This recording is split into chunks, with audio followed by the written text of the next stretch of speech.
Welcome to the Talking the Line podcast, presented to you by Talking the Line Sports Media, giving you our best insights and analysis so you can rake in some cold hard cash on your next sports bet.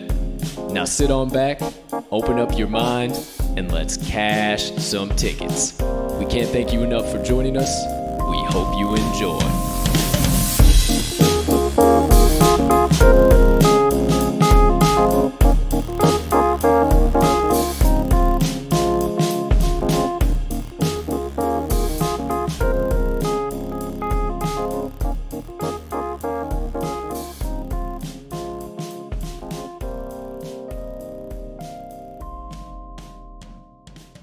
Good morning, good afternoon, good evening, ladies and gentlemen, degenerates and gamblers far and wide.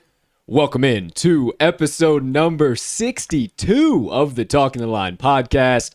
Hey, thank you so much for taking a few moments out of your day to come and kick it with the crew on this beautiful Friday of bets, kicking off the weekend. But before we do talk some lines for you guys today and drop down the value that we found across today's slates, please take a few moments to smash that subscribe button on whatever platform you are currently listening to the Talking the Line podcast on, or if you're watching it on YouTube, make sure you hit it and turn on those notifications as well so you never miss a live show. But if you're listening to the audio recorded version on your favorite podcasting directory, might as well hit it there as well so you never miss a audio drop. Next up on the list, if you could also be so kind and you do have an extra few moments, go ahead and hit that like button, leave us a comment, leave us a rating, all that good stuff. We cannot tell you how much we appreciate it when you do, and it only helps us make TTL Sports Media bigger and better for each and every one of you. And last but not least, last item here on the docket, head on over to this episode's description where you will find the Talking the Line link tree. It's the first link located there, and within that link you will find all of the Talking the Line crew's content and social media platforms so you can consume us however and whenever you please. Beautiful gambling people, joining us on today's show, I am your humble host, Colt 45 Soroka, and it is a gorgeous Friday here in the Windy City. We're looking about 80 degrees, might be even kicking up into the 90s. It is a humid Palm Beach up here in the Windy City. Decided to rep my boys in Brazil. Viva Brazil! They took the 4-0 win yesterday against Peru in the Copa America, boys and girls. So my boys down there are looking terrific. But enough from me. You've heard it all. Time to bring in the co-host of the Talking the Line podcast, a man who I am humbled and honored to call my handicapping partner and lock arm in arms with him day in and day out to run some damn tickets to the window. He obviously is a Green Bay Packer fan to the death, and we unintentionally matched. Absolutely love how we made this thing happen here. Looks good for aesthetics, if you will. But without further ado, can't wait to get in today's show with this man. The myth, the degenerate gambling legend himself, Mr. Riley RMags Magnuson. Partner, how you doing over there today, pal? My man, it is Friday. I am doing fan-fucking-tastic. As you may have noticed, I busted out my shiny new little hammer for the old... I saw that hammer come out of nowhere. I didn't know what was going on over there. Threw a little curveball there. Hey, you never know what you're going to get here at the Talking the Line podcast. Got to up the prop game. Yeah, I'm saying, man. I might have to... I got to get on the same level. You just surpassed me right there. Hey, next thing you know, I'm going to have a freaking pool floaty or a pool noodle come out of nowhere. Some shit. Well. But hey... We got a great show coming up for you guys today. But before we talk a little bit about that, let's get right into, first things first, yesterday's best bets of the day. Because as you know, we are a full transparency show here at the Talking the Line pod. So without further ado, yesterday's best bets of the day are now on your screen. On the left side, top side, right next to Mr. Magnuson here, you see his picks from yesterday. Went 1-1 on the day. The New York Mets failed to beat the Cubbies after Marcus Stroman put a lazy slider right over the plate and let Javi Baez hit a 2-run bomb with Chris Bryant on base. So, not rubbing it in. Right into the apple. Not rubbing it in, but I hate to say I said I wasn't taking it. Either way, you did get some plus money on that Cincinnati Reds first 5-run line, so you ended up going up positive units regardless. Yeah, just a tiny bit. Wade Miley can't say the same for the the innings after the first 5 innings, but first 5 innings, no hits through 5. So, hey, love to see it. There you go. That's why you take the half run. Yeah. So, hey, and in either way, last time I checked, you were in the green. So, green's green, pal. Green is green. Green is green. On the right side of your screen, you'll see my picks went 1-2 yesterday. Doggone it. If you watch the Bucks and Nets game, the very end of that game, the Nets closed within 5 one more time, but once again, the Milwaukee Bucks just hammered them down and ended up pulling away and sealed that game off. Yeah, what am I doing? Hammered them down and sealed that game off. My Islanders pick, gosh darn it, I thought they had the wherewithal to get it done at home, but just couldn't get anything on net. They had something crazy like 20 of the last 27 shots on goal and couldn't get anything in net. So just a really rough beat there. 2-1 they lost, so nothing crazy. But hey, the card started off hot, so I thought I was going to be hot all day. The Astros put the whooping on your socks yesterday from jump. 3-run bomb in the top of the first off a cease. Yeah, you nailed the analysis. Yeah. I obviously didn't take it, and obviously, if that happens again, I'm not going to take it again. But yeah, you put my own words against me, and it was came pretty true to fruition. Spot on. Either way, I'm going to be using this fucking thing a lot today. What did I do? Oh, no. Either way, even though we didn't have the best day for our best bets, we cashed a big plus money triple play Thursday parlay. I hope you wrote it because it was nice and sweaty all night long. Yeah, it was. The Colorado Rockies and Milwaukee Brewers under 10.5 ended at a score of 7-3, where they had multiple opportunities from the 7th on, either team, to get the job done and go over 10.5. But for our benefit, the gambling gods were looking in our favor, and that total stayed under the 10.5. The Angels tried to blow it. They were up 2-1, then hit a grand salami, went up 7-1 after a couple additional runs, and then the Tigers came storming back, but not to worry. The Angels won 7-5 and covered that run line, baby. Never a doubt. So that cashed right about 581. So quick 10 spot out of your wallet got you a fresh $60. Actually, almost $70 in the pocket. So hope you played that. And then the dice split their picks yesterday. They hit on their main roll, the Yankees money line, but they missed on the wild card roll of the under 10.5. So across the board, 4-4 day for the crew and the money line dice, right about plus 4.5 units. So regardless, I hope you locked in yesterday's best bets of the day and you cashed out with the crew. Yeah, that parlay, you said it. It was sweaty. I was saying no doubts. It was sweaty. 5-0 in the first inning. I mean, we nailed the Brewers' offense being pretty cold, but was not expecting a grand slam in the first inning off of Woodruff. Brandon Woodruff, yes. Blanked down it for a second. Absolutely insane that happened. I did not think that would happen at all. I thought we were fucked. I thought we were fucked. I thought it was going to be one of those games that the Colorado Rockies put up 12 by themselves. Hit their over total by themselves at home, and thank goodness that it did not happen. But with all that being said, we, 3-4 days in the green. We've been talking about being on the up escalator, so it is a confirmed fact, ladies and gentlemen. We are on the up escalator, and told you we got a show coming for you today. Let me tell you a little bit about said show, all right?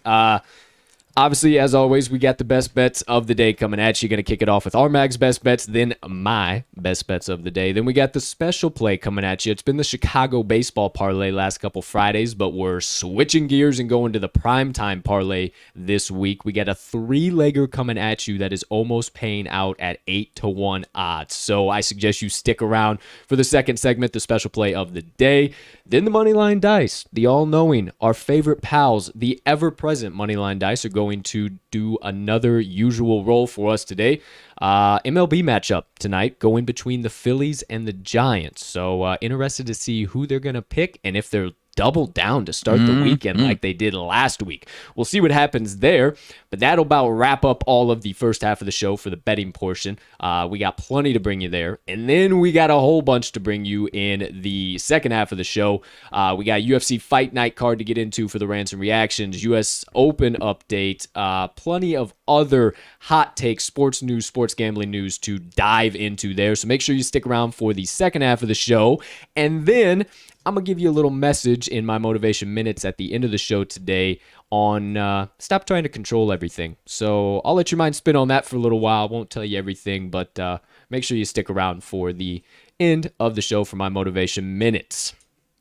But for now, cut all the gossip, cut all the nonsense, cut all the banter that you could go to every other sports media outlet and get.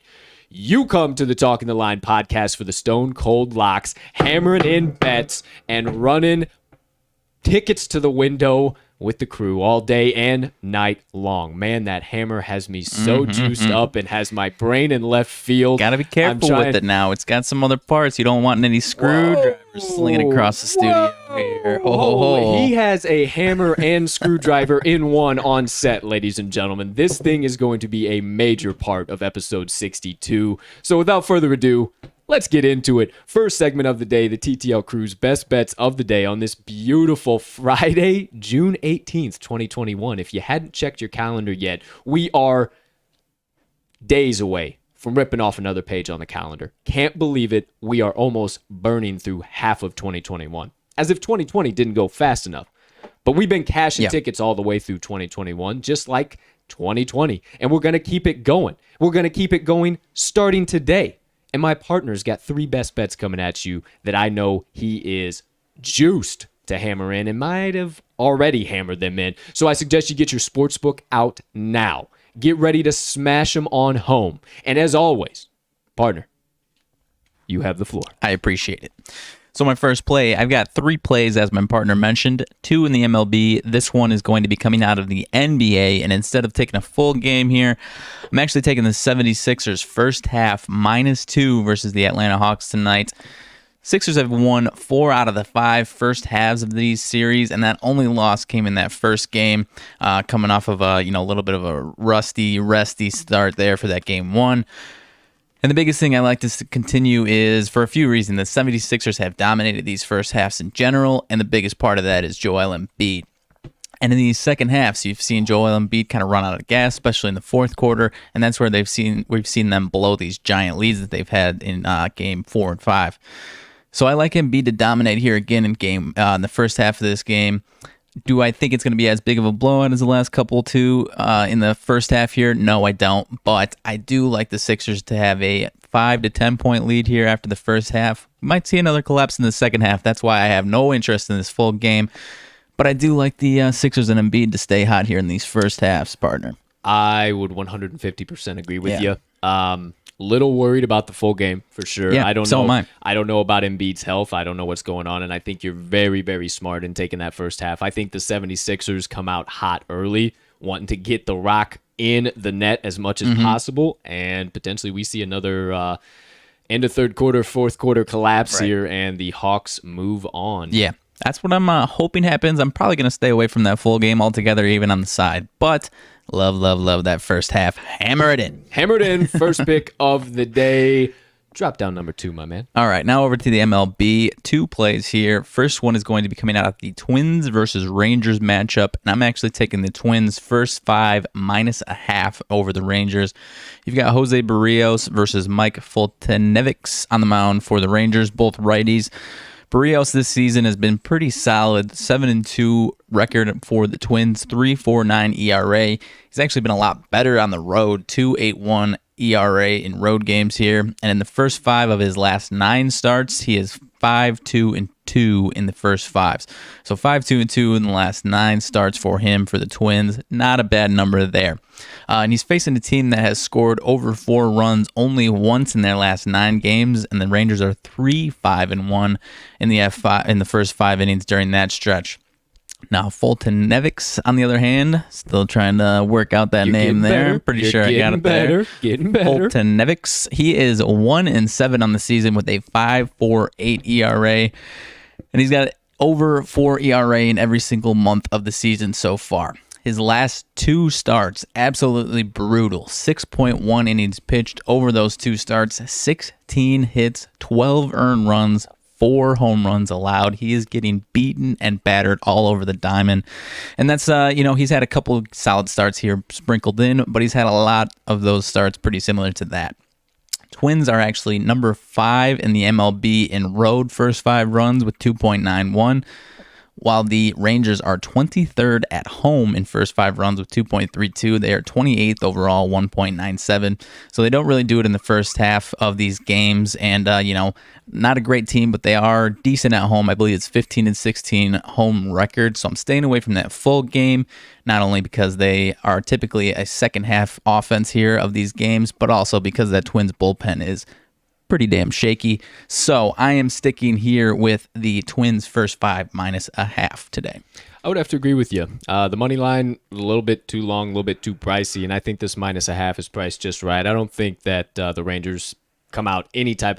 Berrios might limit them to 0 earned runs. I really like Berrios today. Yeah, or Berrios. I'm not even Berrios, positive. whatever, who cares? Either way, you know it. I think he might 1 earned run, if that. And then I think Folty, I know he has been a little bit better at home, right. But I don't really think that factors in here today. The doggone Twins are just starting to really hit the ball, and I think you're spot on there, pal. Yeah, I was kicking the tires on the -1.5, but like I said, Rangers more of a second half offense of these games, and the Twins bullpen is real doggone shaky.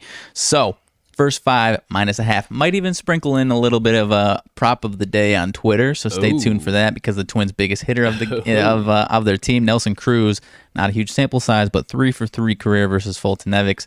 He's got a 5 or 6 game hit streak going right now, so it's not like he's coming into this one cold. Definitely going to be taking a prop of the day on him. But anyways, I think he might even fuel this first 5 for the Twins here. So hammer it down, first 5 -1/2. All right, Mags high on Nelson Cruz. Nelson Cruz and Berrios. Does for the he Twins. reignite the flame on his prop of the day? We will find out on all of these. For now, you got another one to lay down. I got one more. Get with it. All right, Dodgers versus Diamondbacks. I am going Dodgers -1.5. Now, you've got Trevor Bauer on the mound for the Dodgers versus Caleb Smith. He is a lefty, Caleb Smith. Bauer, not over the top Cy Young type stuff. Still very solid. 6-5 record, 2.64 ERA. I think we start to see Bauer trend into that. I'm not going to say he's going to jump into the Cy Young category here, but I think over the next couple of months, you're going to see him have that type of stuff. Last 3 starts, not great, not terrible, giving up 3 earned runs in each of his 3 starts. I think it's time for that positive regression that we're coming here for. 71 at-bats career versus Bauer do the Diamondbacks lineup have, and they are struggling against Bauer in their careers. 192 batting average combined, 253 OBP, 305 slugging. They have a huge struggle hitting against him. Can't put the ball in play here. And for this other side of the pitching matchup, you've got Caleb Smith making his 5th start of the season. Had a lot of appearances coming out of the bullpen, but due to some necessity with some injuries, he is making his 5th start. He's got a 4+ ERA in May and June, and he's actually got a 4.56 ERA at home. And now you might be saying these Diamondbacks, they are at home. They've got 23 straight losses on the road, but we're coming back home. Maybe this is a different story. Well, they've lost 14 straight overall, and they are still a rough 11-19 at home. And now these Dodgers, 13-3 in the last 16 meetings between these teams, 4-1 last 5 in Arizona. If the Dodgers can't jump on Smith here, I do like them to touch up that bullpen regardless. That bullpen's got a 6.61 ERA over their last 10 games. So nonetheless, I really love Bauer to have. I'm saying I've been hot with my pitchers all week long, and I'm keeping it going here with Bauer to stay 2 max, and I'm liking him to go 0 earned runs, 1 earned runs late into this game, partner. I once again agree with you, man. I mean, the price once again a little bit long on the money line, right? Super chalky on the money line actually, but I think you're getting a fair price on the -1.5. Yeah, no question. And I think everything you're saying, man, even if by some reason, like I said yesterday or a couple days ago, if Smith has a great start out of nowhere, is able to limit this Dodgers lineup, then you got to worry about the bullpen. And I think once you get into this Diamondbacks bullpen, the floodgates are open, and it's all but a wrap. Paper or plastic, baby. Yeah, no question. And like I said, that Trevor Bauer numbers are going to start dropping starting today, in my opinion. I would have to agree with you on that as well. The man, hammer it in. The man is starting to heat back up. Starting to look a little bit more like himself, and I think he wants to show how dominant he can be despite all of this sticky stuff going on. Yeah, and he's the one guy that definitely doesn't give a shit about all of that noise. Exactly. So there you go. RMags 1, 2, 3 best bets of the day. Hope you had your sportsbook out and were able to hammer them in while he was talking about it, because if you didn't, you're going to have to wait around for the best bets of the day recap. But partner, anything else you needed to drop down, lay down, talk about, discuss, banter about, anything in between? No, I don't think so. All right. Well, hey, I appreciate your best bets for this beautiful Friday. I know these kind folks do too. Let's get into the second half of the first segment of the day. Why don't you go right ahead and do Here we go. No hesitation, no delay. It's time for my best bets of the day. My partner had 3 coming at you. I'm going to add 1. I got 4 best bets of the day coming at you, and I'm going to go ahead and get right into it as we speak. So let me get my little sidebar. Here we go. My first pick of the day, I am going to the matchup between the Oakland Athletics. Let me try and not knock out my headphones. Oakland Athletics and the New York Yankees. I am taking the Oakland Athletics first 5 run line plus a half. Couldn't believe I was getting them at plus a half. Actually, really, really happy to be, and I am smashing it in. Have already smashed it in. They are facing, this A's team is facing the Yanks, obviously, who are coming off of a 3-game battle in the series versus Toronto. Not a single one of those wins was easy for the Yankees, and they had to battle late into every single game, and coming off of yesterday's battle where they won it 8-4, but that wasn't the story of the game. That was another late game battle where they finally put up some runs, and I think they're going to be coming home great, but I think they're going to be tired coming home, especially against this A's team who has an extra day's rest, has not played since the 16th, and they have won 6 out of their last 7 games overall. Oakland is actually the second best team in straight up wins on the road so far in the MLB this season. They are 18-9 straight up. Now, I know we're not taking the money line by any means, but it does play into our favor how good they are on the road. Yeah, no question. You don't have to worry about any early struggles on the road here in the first 5. And they are the hotter hitting team than the Yankees. I think they put up plenty of runs in this one today. Now, the pitching matchup also, as always, you know me, looms pretty heavily for me. We got the battle of the Jameses on the mound today. Colton James, battle of the Jameses. Here we go. James Caprielian and James Taillon. Or is it Taillon? Somewhere around in there. You know what I'm saying. Now, Caprielian for the A's has been pretty doggone good. He's only had 6 official starts, but I'm starting to buy into the hype. He's pretty much everything his 2.51 ERA shows. He's got a 3-1 record over 32 and a third innings pitched with a 294 on base percentage allowed and only a 1.18 whip. He had one rough outing on the road where he allowed 4 in Seattle, but in 4 road starts, he's got a 4.19 ERA. That is inflated because in all the other 4 starts, or the other 3 starts, he allowed 1 run or less. So he has been really, really good on the road. It was just one of those, hey, he's starting, he's still a young guy, one of his first early starts in the MLB. However, his last 3 road starts, like I told you, he's allowed 1 run or less, and the Yanks have yet to face him, so I think they're going to be a little bit off balance, a lot like I told you how the Sox were going to be against the Astros yesterday and your Quiddy. Now, as far as Taillon, he is not the guy that I'm trying to throw any type of money on in this matchup. He's got 12 starts this season with a 1-4 record, an abysmal 5.74 ERA. He's got a 265 on base average allowed, opponent average. Oh my gosh, opponent batting average allowed with a 323 OBP and a 1.37 WHIP. Pardon my tongue twistedness, but he's honestly nothing special at home. He really isn't that dominant. Had 7 starts, 3.22 ERA. He's allowed 3 earned runs in 3 out of his last 5 home starts. So having that home field advantage really doesn't loom large for the James on the Yankees side of this matchup.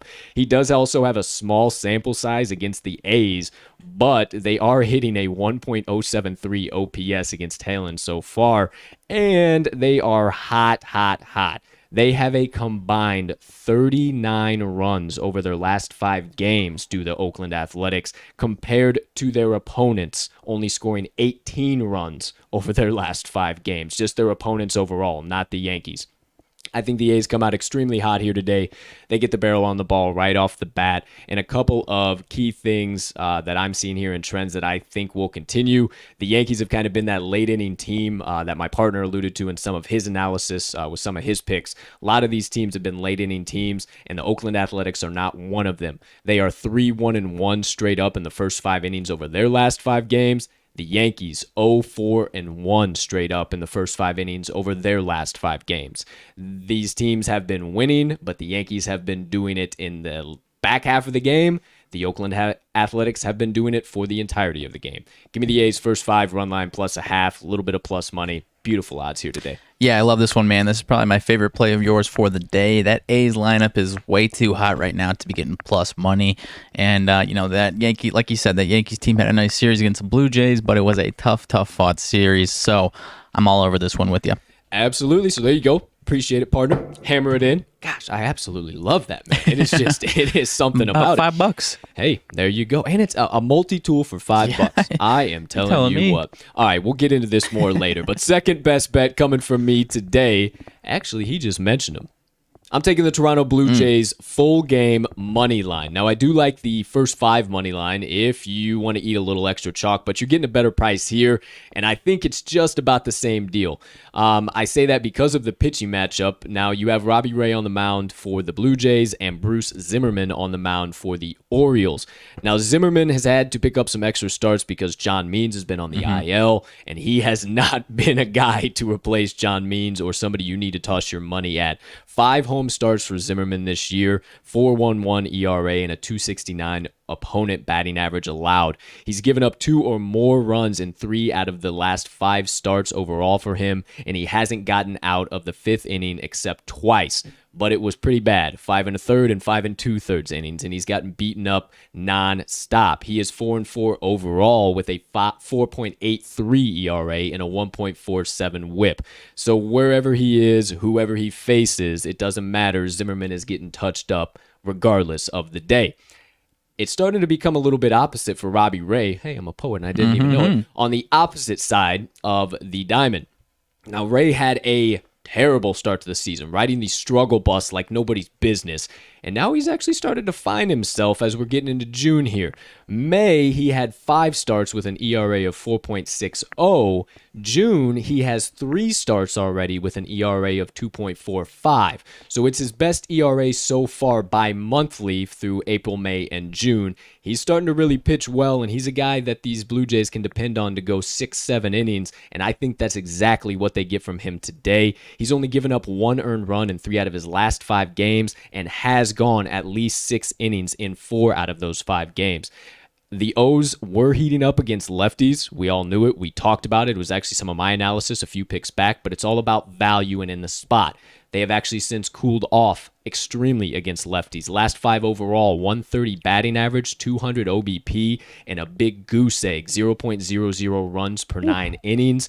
And Robbie Ray in his career versus Baltimore, good sample size, 58 at-bats with a 233 batting average allowed and a 321 OBP. I like for those numbers to keep trending down and him to be dominant against this O's team that has all of a sudden just gone cold out of nowhere once again and returned to the Orioles that we know and love.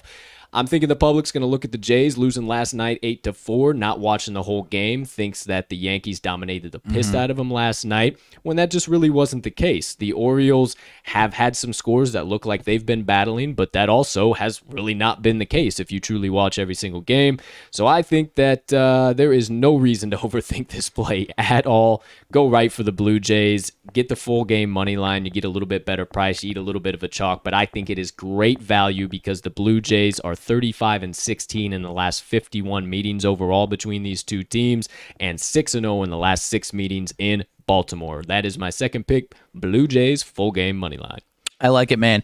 You know, you mentioned that the Orioles have cooled down against lefties. I didn't even realize those numbers. Bad. even if they weren't. Robbie Ray, as you mentioned, has been heating the fuck up, but he's been doing it against some really solid lefty hitting teams. Held my White Sox in check. I know there's a couple other in there without looking at it, but yeah, it's not just him dominating some poor hitting offenses. He's had some success against some good lefty hitting offenses. Yeah, that is one thing I failed to mention too. So I'm actually glad you said that, because I think Toronto won 6-1 against your Sox in that game. Something like that. Yeah. He's been pitching really, really well, and we know how good the White Sox are against lefties. Right. I mean, we back them damn near every time. So there you go. Second best bet of the day.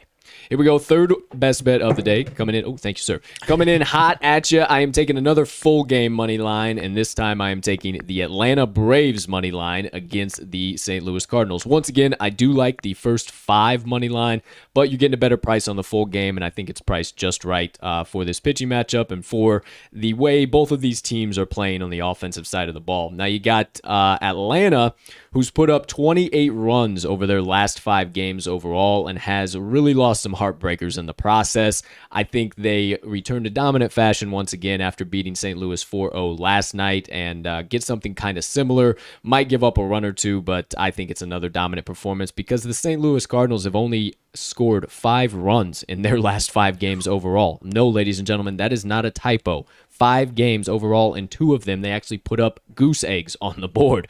Now you have Carlos Martinez on the mound for these Cardinals, and he has been on the struggle bus all season long.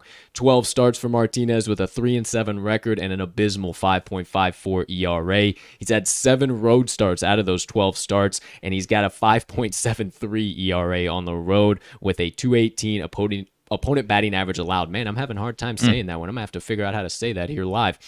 He has given up 2, 5, 10, 3, and 2 earned runs in his last 5 starts, has been giving them up left, right, and center, regardless of if it's small ball or via the long ball. And versus Atlanta in his career, 38 at-bats so far, 351 batting average allowed, 430 OBP, and an 873 OPS against these Braves. And the Braves, my friends, will have their way with Mr. Martinez from pitch 1. Now you have Max Fried on the mound for the Braves. Now he's been a little shaky here or there, but I think he's going to return to dominant fashion. He started the season a little bit rough, had a great May, and then has had a couple of rough starts, but I think he is due for a dominant bounce back, especially here at home today. In May, he only had 4 starts with a 1.50 ERA and a 183 opponent batting average allowed. Hey, I got it there. Here you go. Not only have the Cardinals struggled to put up runs, but they have struggled against lefties. And Fried obviously is a lefty. Last 5 versus lefties for the Cardinals, 261 batting average, 292 OBP with a 2.19 runs per 9 average, compared to the Braves against righties hitting 257 at the plate with a 355 OBP and a 5.70 runs per 9. Give me all of the Braves here due to a couple other key trends that I found. You know me, I'm a weekday homer. The Atlanta Braves are 5-0 straight up in their last 5 Friday starts when Fried takes the bump. They are 4-0 in their last 4 games overall versus the NL Central. St. Louis is 16-19 straight up on the road and 10-18 straight up as a road puppy. It might be tight for a little while, ladies and gentlemen. You might have to sweat it out 4, 5, 6 innings here. But after that, I really don't think that happens. I think they hit the shit out of Carlos Martinez. But if by some reason they don't, the Cardinals pen has not been anything to impress me either, and I think that once again will be where the floodgates open if it doesn't open early. So third best bet of the day, Atlanta Braves money line. Thank you, sir. I really like this one too, man. That one, those splits that you said, Cardinals versus lefties, Braves versus righties, really shows that batting average isn't always, the key difference there, because the Cardinals actually had a slightly better batting average there, but that OBP difference and the runs per 9 difference is the big thing to look at there. And you know me, I'm a big Max Fried fan. He's much better than his surface numbers would tell you. So absolutely, all over it with you on this one. Absolutely. Actually drew his 83 card yesterday in Dynasty. But staying on the bets, we'll talk about that later. Here we go. Fourth and final best bet of the day coming from me. I'm going back to the matchup between the Chicago White Sox and the Houston Astros, but I'm not taking a side because I think this one is going to be a defensive battle. So I'm going to the total, and I am taking under 8 runs or 8.5 if it has kicked back up. I say that because it did open at 8.5 and it dropped down to 8 this morning, despite the over getting 76% of bets and 99% of money. Ooh. Can you say severe monetary liability? What reason would it have to lose the hook and go down a number? That makes no sense at all. So I gladly am hopping on the under, not just because of that though. I also think the public is going to look at this game, say, holy cow, the Astros absolutely destroyed the Sox yesterday. The Sox could barely put up any runs, but it still got over the 8.5. No problem at all. This will happen again without looking at this pitching matchup. Carlos Rodon on the mound for the White Sox and Luis Garcia on the mound for the Stros. Rodon has been a monster. My partner's probably grinning from ear to ear right now with me talking about this guy, but he has been spectacular. Given up 1 earned run or less in 4 out of his last 5 starts, and he has been going at least 6 innings consistently. So I love him to do that here today and limit Houston all night long. 6 road starts for Rodon. 1.80 ERA on the road and a 1.57 opponent batting average allowed versus Houston in his career so far. 58 at bats for these Astros, 275 at the plate, 300 OBP and a 611 OPS. I like those to start trending way, way, way down with how dominant Rodon has been. Those have been a little high. I think we're going to get around, 15 or so, 20, maybe 30 plate appearances here, and those numbers will really start to trend down for him. I love Rodon on the road here against the Stros. Music to my ears. Just as much as I love Garcia at home against the Sox. Now, he is just as dominant for the Stros as Rodon has been. He has allowed 2 earned runs or less in 4 out of his last 5 starts, and he's been going deep into the games as well, at least 6-7 innings, and he hasn't been super great on the road, but home field advantage has helped him an immense amount playing in front of the fans at Minute Maid Park. 5 home starts for Garcia so far, 2.10 ERA at home and a 1.98 opponent batting average allowed. Versus the Sox so far, he has yet to face them. So much like my analysis yesterday, I like the Sox. They just hit so hard. They hit the ball so damn hard, and they have such powerful swings that I like them to be a little off balance here today against Garcia, much like they were against Urquidy yesterday. I like this total to stay way, way under, but not just because of that. There are quite a few key trends. Under 4-0 in the Sox last 4 games in Rodon starts versus the AL West. The under is 4-0 in the last 4 Rodon starts when the total is set at 7 to 8.5. The under is 3-0-1 in Garcia's last 4 starts during game 2 of a series. The under is 4-0 in Garcia's last 4 starts on grass. The under is 21-10-1 in the last 32 meetings overall between these two teams, and the under is 12-5 in the last 17 overall in Houston. I am all over this early line movement and the money. It makes absolutely no sense. It is completely fishy. This one is going to stay way under the total, with especially how last night's game played out. And as RMags would always like to say, last night's game was pretty high scoring. Generally think the next day this one's going to be a bit of a letdown here. So I'm riding some of my partner's usual analysis alongside all of mine to generate my 4th and final best bet of the day, the Chicago White Sox versus the Houston Astros, under 8 runs. I like this analysis. I like this play for you. I typically personally stay away from White Sox unders just because I hate being in a spot where, let's say, it's 4-3 Astros late in the game, and I either have to root for your bet the under, or I have to root for my White Sox for your bet to lose. So I typically stay away from White Sox unders. Love your analysis. Love the play for you. Hope we get a White Sox low-scoring win for both of us, but I'll be sitting on the sidelines for this under for you. Hey, no problem. I don't blame you whatsoever. I just see the immense value, and I suggest 100%. You guys get with it as well. So there you go, 1, 2, 3, and 4. Best bets coming from me today. Damn, hit myself in the head with the freaking microphone here. What am I doing? All right, so that wraps up first segment of the day, ladies and gentlemen. My best bets are Mag's best bets. Without any stopping, hold on tight, strap in. Time for the special play of the day, the aforementioned Primetime Parlay. Now, I told you at the top of the show that this is a 3-legger that is paying out at over 7-1 odds. Last time I checked when I hammered it in, I believe it was plus 744. I won't go all the way around. You know it's pretty doggone close to right around there.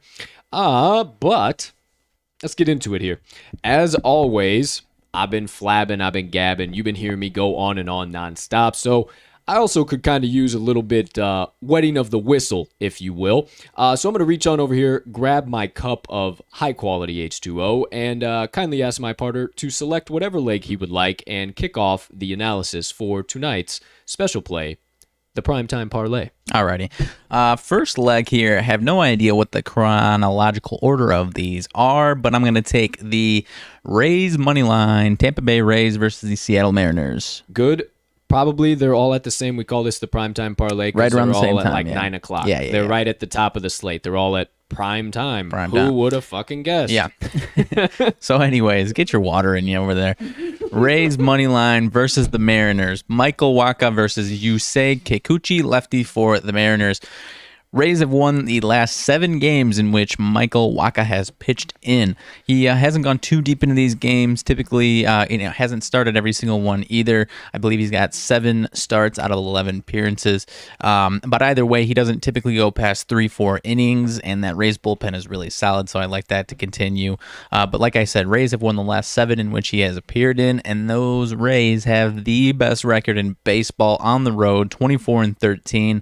They have dropped the last 3 on the road, couple to my Sox, one yesterday to these Mariners, but we love these Rays to not only bounce back after that little skid there, but also Michael Wacha to handle these Mariners, and for this Rays offense to jump on Yusei Kikuchi early. Been a little shaky there for Kikuchi, so extremely. Love the defense of the Rays in this one. Love the pitching staff to handle the Mariners all night long, and a nice little bounce back spot for the Tampa Bay Rays.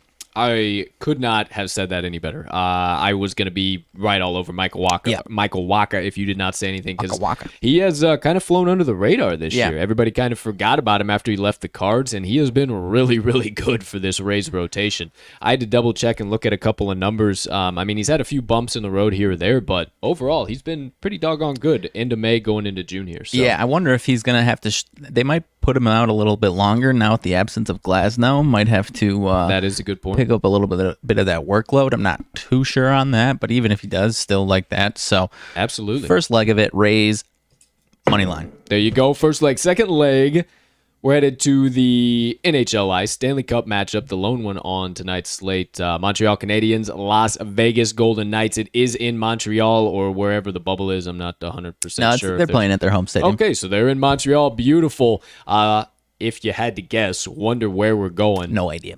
You're not listening to the doggone TTL pod, because we are taking the Montreal Canadiens money line. The books have finally wisened up and dropped that bad boy down right around plus 135, and it is the perfect addition to this.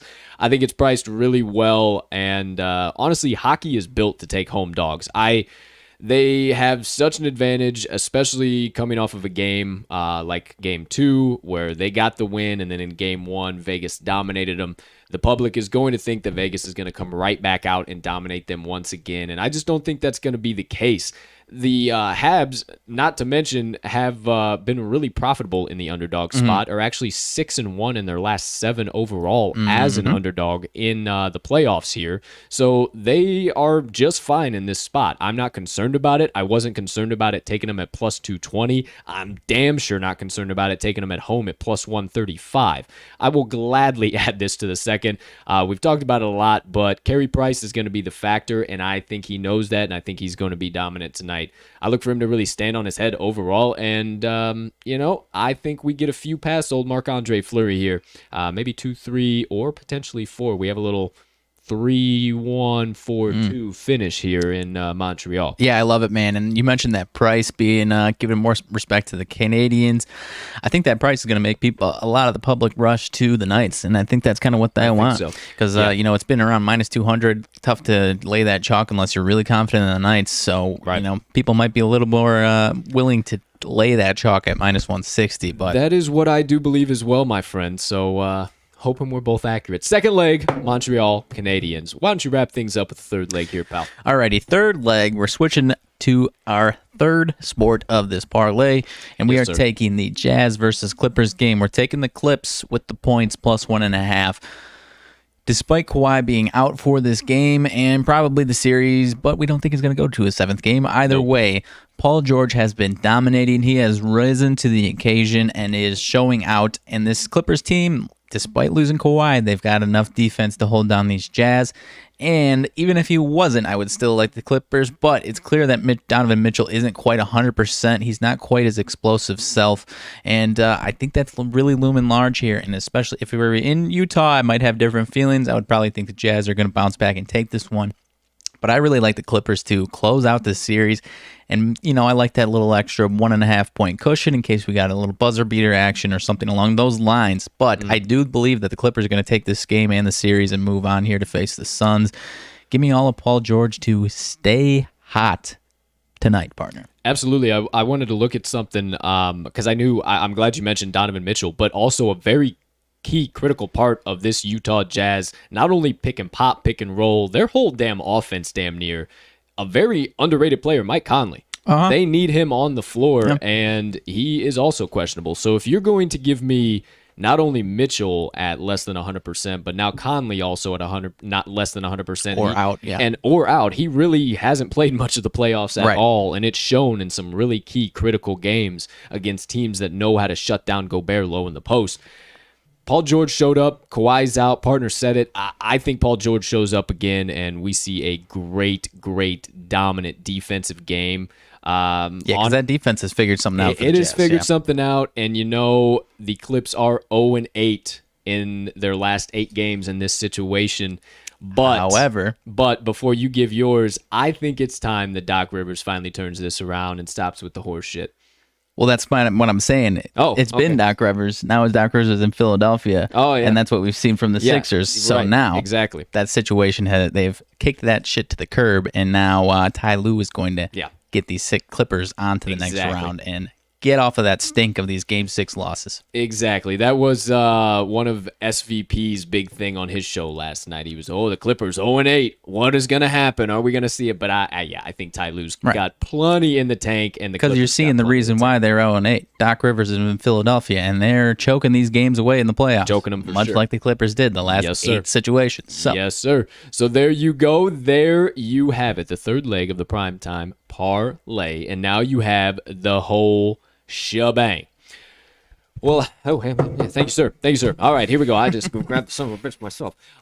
So while we're on it, might as well just get right into the best bets of the day. Why hesitate? Why delay? So rip out those sports books. Get out your hammers if you got them at home. Get ready to smash in these best bets of the day. Here we go. Hey, we're down here this time, not up there. Good to see you guys. Keep the body guessing, keep the mind moving. I'm tired doing this shit now down here. Now my man's got to do a little extra stretch. It's all right. You needed some extra shoulder work here today. Right. Here we go. Please kindly turn your attention to the left top portion of your screen for RMags picks today. He has the Philadelphia 76ers, but in the first half on the spread, -2. Minnesota Twins, first 5 run line, -0.5. And the Los Angeles Dodgers full game run line, -1.5. RMags picks. My picks. Kindly turn your attention to the far right portion of your screen. For my 4 today, I got the Oakland Athletics, first 5 run line +0.5. The Atlanta Braves, full game, money line. The Toronto Blue Jays, full game, money line. And the Chicago White Sox, first Houston Astros, under 8 runs, or whatever that doggone line is at now. My picks for today. And last but not least, right below mine, turn your attention. Primetime Parlay, 3 legs. Montreal Canadiens, money line. Tampa Bay Rays, money line. Los Angeles Clippers, +1.5. Parlay them up. You're getting that right around +744. Hammer it in. It's time to get another special play to the window. We are going for yet another special play. The 5th special play to make it to the window this week. What was it, Monday, the only one we missed? Monday Madness Parlay is the only one we have missed. So we cashed the twofer, we cashed the Wednesday Warrior, Wednesday Parlay pop-off, and then last night's triple play. So we're going for 5 when we can get 6. Pretty damn good winning percentage, if you ask me there, partner. Yeah, I don't know what those units are on those special plays, but they've got to be pretty damn good. We might have to put out a little update, special play for the week. Win or lose today, honestly. Win or lose. We'll probably put out a little update for the week here. So without further ado, before we get into the next segment, you know the deal. I got a prop live now. Lock them in. Hammer them home. Sprinkle a little bit of dough down. Whatever you like to say, just make sure you get today's TTL crew best bets of the day in at whatever the current line you're finding them at on your favorite sportsbook. Gosh, that is so fun to do. I can't tell you how much I am absolutely loving that you brought that on set here today. So there you go. There you have it. You got 7 straight bets and 1 special play, 8 in total. Let's get all of these to the doggone window. Kick this weekend off with a clean sweep. I shined up the broom, ladies and gentlemen. It is out of the closet. It's ready to go. So as soon as we cash the final ticket, I can just grab it right within my reach and just start sweeping, baby. Just start sweeping. Oh, yeah.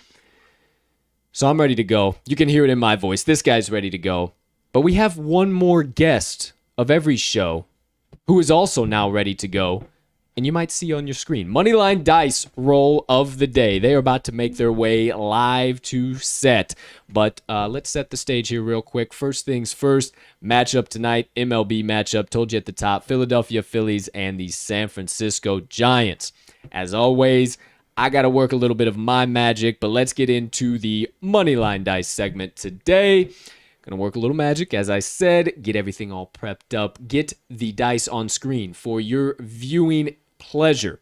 While I do so, partner, if you could be so kind to set the scene here. Who we got favored, who we got home, who we got away, who we got as the dog, what are we looking at on some possible lines, and what are we potentially cashing today? I will let them know. You get that thing situated right quick.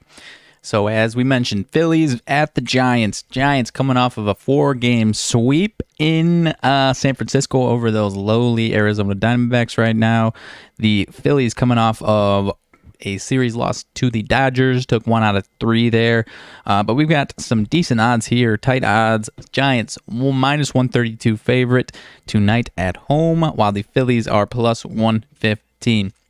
Giants minus 1.5 run line plus 160. Phillies plus 1.5 minus 190. Hope we can avoid that and get a little juicy for us today. Total in this one is going to be 8.5. That is minus 110 for the over, minus 108 for the under.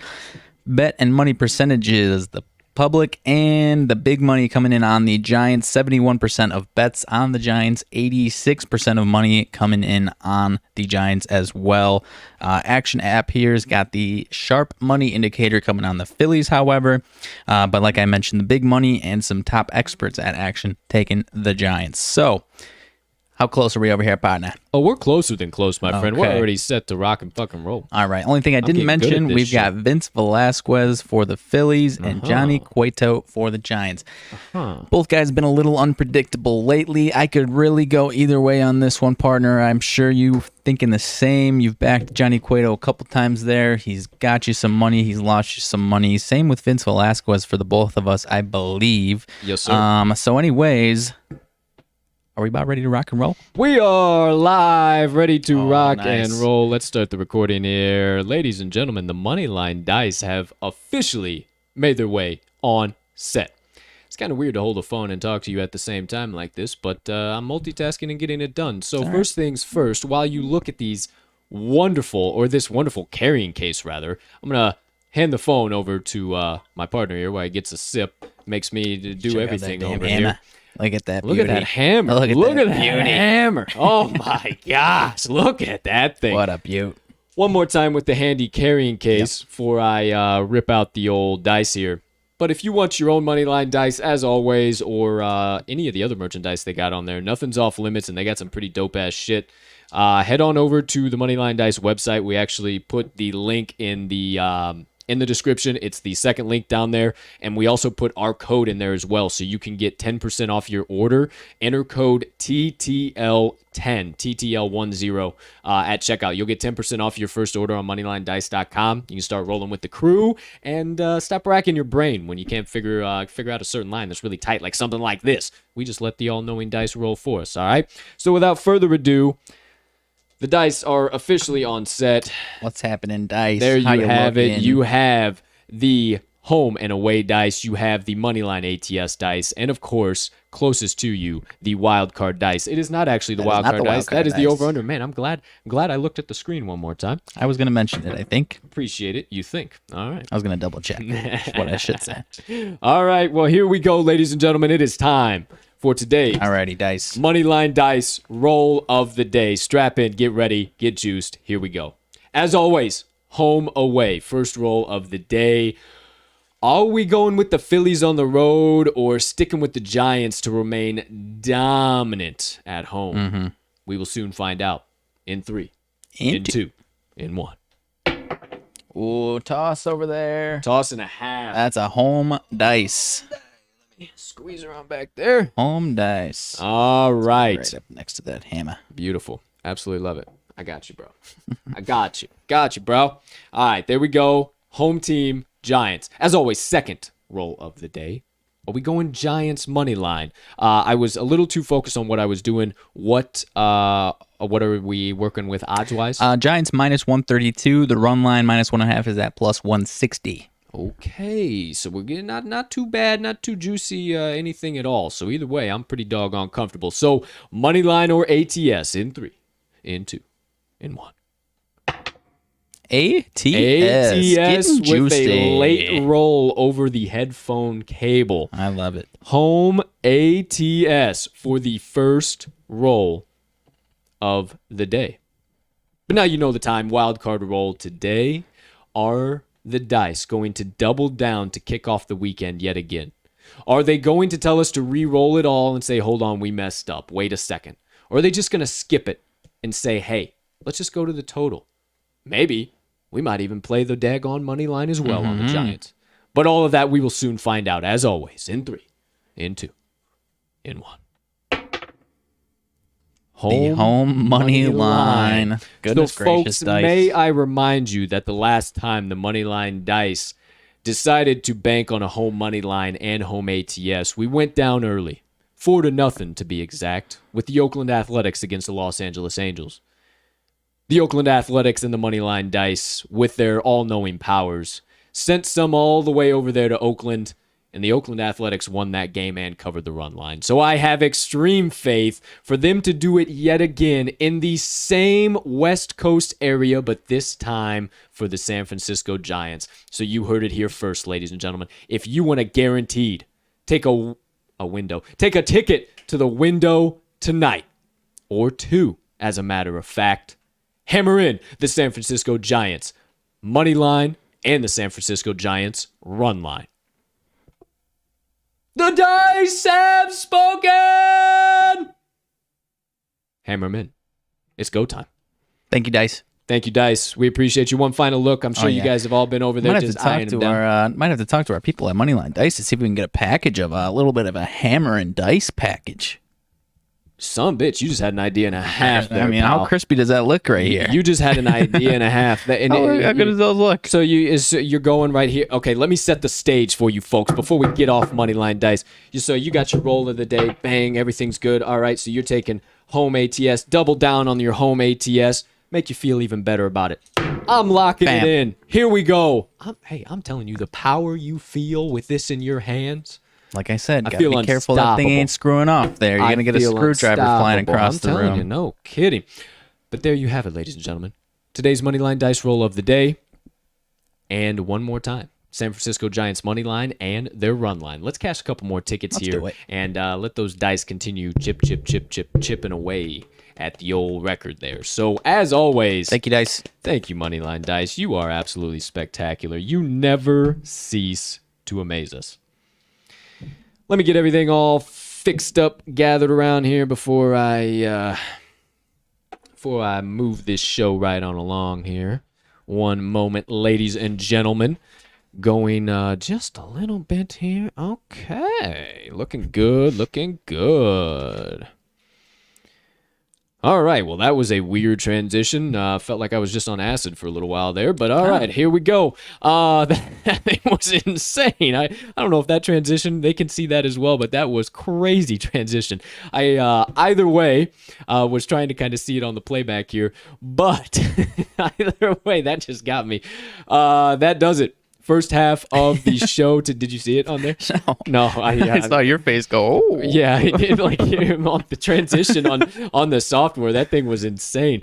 Okay, so glad you guys didn't see that. I wish you guys would. You guys wouldn't think that I'm out here microdosing on the show or something. Who knows, man? Who knows, man? Who's to say? But we're getting into the banner already. You know the time. But before we do, that's the first half of the show. All the best bets, special play, Moneyline Dice roll, analysis, trends, everything in between that you need to take some tickets to the window tonight and today.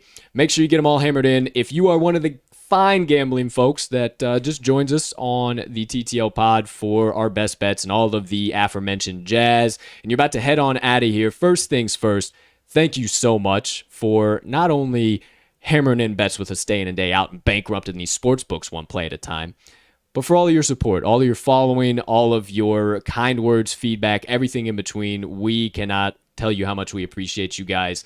If you are headed on out of here, you're not sticking around for the second half of the show. Hope you have a spectacular start to your weekend. You more than deserve it. And let's get all those good vibes rolling. You're going to start seeing some uptick in the bankroll. I'm just sending it your way right now. So one more time, if you're on out of here, catch you on the flip side. We'll see you back on Monday. Have a spectacular day. But for the rest of you sticking around for the second half of today's show, ladies and gentlemen, it is time, without further ado, to get into some nonsense. We got a little bit of the gigs, if you will. We're a little slap happy here on this Friday. So we got some good stuff to get into right now in today's Rants and Reactions. Whew, first thing, it's so great. Hammer that shit in. First things first. I got to put the Moneyline Dice away. I did not properly do that. Oh, boy. Partner, how you doing? How you feeling? How you moving? How you grooving? I'm fantastic, my man. It's Friday. Don't know where that accent came from, but... I don't either, but every once in a while, we talk about you bringing that on the show, and there it came. Yeah. A little Chicago, Minnesota, something else in there. I don't know what it is, but hey, it comes out. Yeah. It comes out. Yeah. Well, actually, as you mentioned Chicago, we do have a little something to get into here about Chicago. We had a few other places that we could have started, but I'm so glad you segued me into this, my friend. I am so excited about this because the announcement I'm about to make, if you don't know, hits real close to home, both metaphorically and physically. Now, it has been announced that the Bears have placed a bid. My Chicago Bears, Bear Don, led by Justin Fields and not Andy Dalton, have placed a bid for the territory or estate or property, whatever, of the Arlington Heights Racetrack Park. Wonderful move. So very excited. But why do I say it hits close to home? Well, it just so happens that the TTL production studios are located about 2.15 minutes away from Arlington Park. So the opportunities that it opens up not only for content, but for me as a fan, for us as potential additional partnerships and things, huge. Not only for the Bears organization. Selfishly, me, I'm thinking of all the stuff that we could do with the company, with them. But huge move here. Massive move. And you got to think, if they are going to take and move, if we're going to call it Soldier Field still, we're going to move it hour with traffic outside of the city. You got to think that they're going to do something huge. Yeah, no question. Like huge. Like retractable roof, shopping centers, massive stuff around the stadium, hotels, Final Fours, concerts, everything. Right. No question. Then why wouldn't they do that? I mean, there would be no reason for them to leave beautiful Soldier Field if they weren't going to just upgrade and revamp everything. And it's pretty damn hard to, especially to get a football stadium revamped and redone in the city of Chicago in under a year. Right. So you would theoretically have to play this season and then start hauling ass to get something done by next season, when they could theoretically play the next 2 seasons in the city. End of 3 years, they got everything set up. We're good to rock and roll in Arlington. I think it's absolutely huge. Right. I mean, it's huge. Yeah, mixed reviews from Bears fans. I've seen a lot of people as ecstatic. I've seen a lot of people as ecstatic as you are. Then a handful of people kind of like, oh, the history, this and that, which I get. But, not to be a dick, but it isn't the what history? I mean, it's been there for a while. They've had some classic games there. Well, classic games and the players. And I mean, the whole more, the soldier aspect, the troop aspect of it, that's obviously more historic. But thank you. If you are a member of our service, that is not what we're talking about here. Talking about the Bears. Thank you so much for fighting for our country and our freedoms. That is very, very important to my heart. But yes, what traditions? We haven't won a Super Bowl in I don't know how damn long. Right. Like, I mean, damn alone an NFC championship. Like, I mean, come on now. Come on now. Like I said, not to be a dick, I think I would be sadder to see it.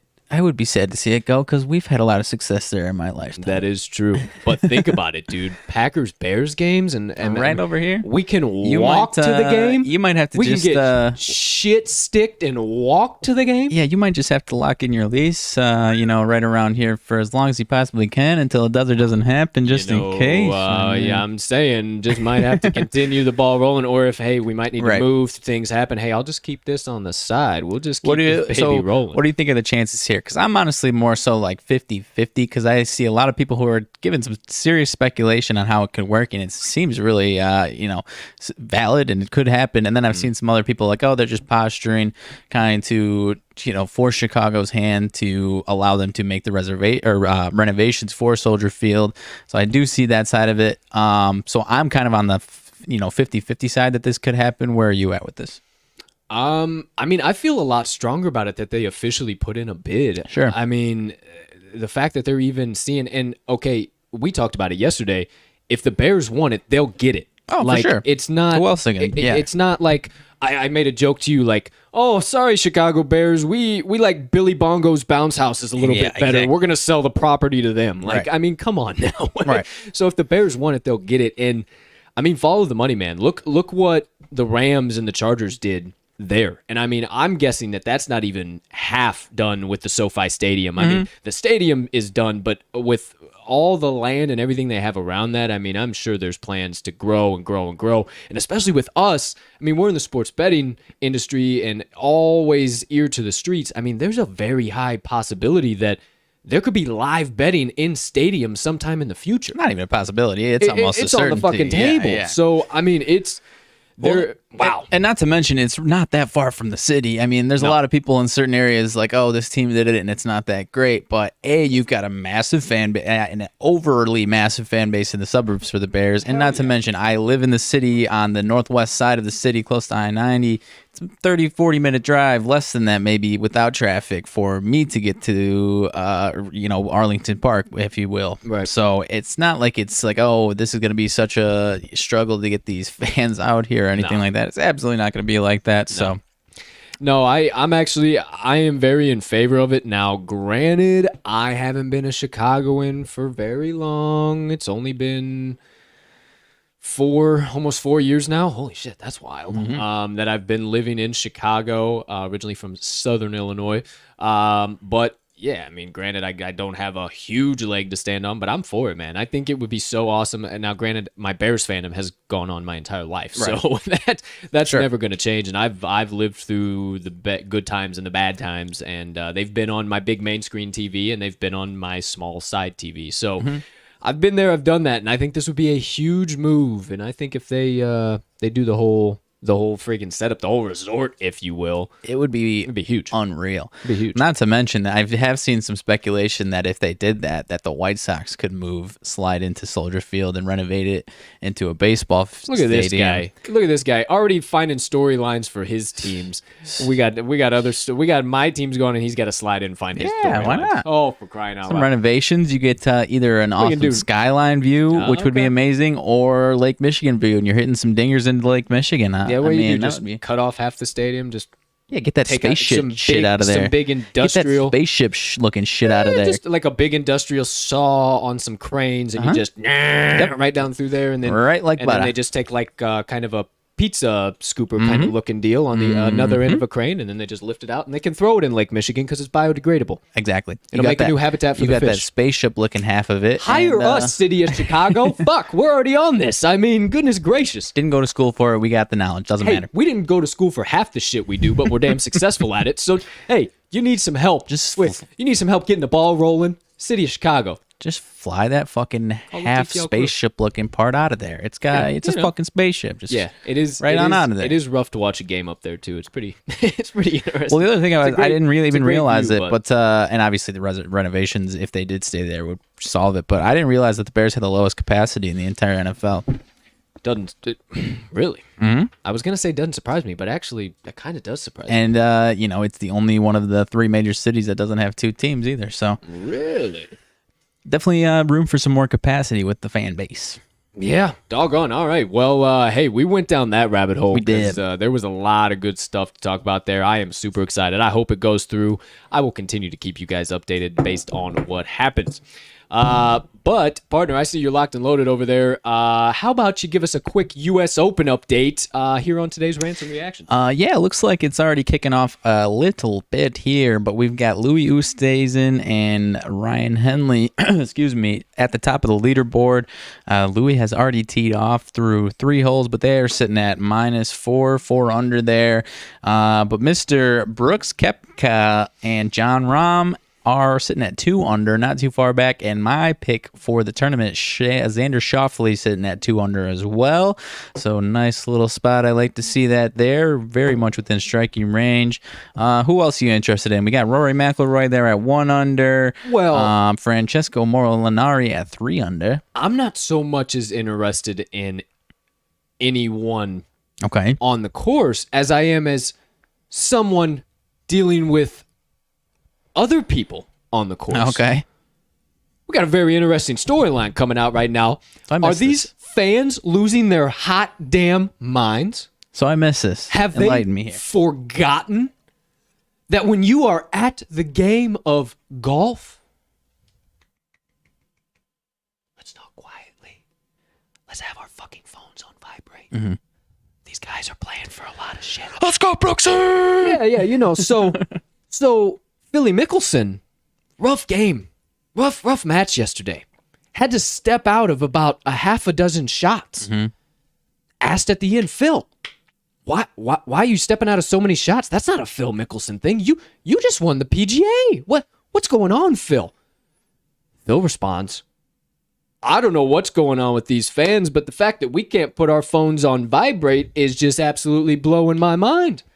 And these fans are talking on the phone and taking pictures and having side conversations 2 feet away from guys that are taking huge chips for a huge purse on a major tournament. This is the golf equivalent to what's been going on in the NBA games with fans running onto the field and throwing. Like, this is the golf equivalent to that. Yeah. Basically, like, fans have forgotten how to act. They forgot how to act, man. At these events, and golf apparently is no different. And I missed this somehow, but I believe it. And had a rough round, 4 over, and missing the projected the missed cut right now. Yeah, obviously, you could have a solid round to get back, but not good at all. Yeah, typically when that guy is saying stuff like that, it's he's probably understating it, if I'm being honest. So when do you think we will get golf's Sons and 4 guy?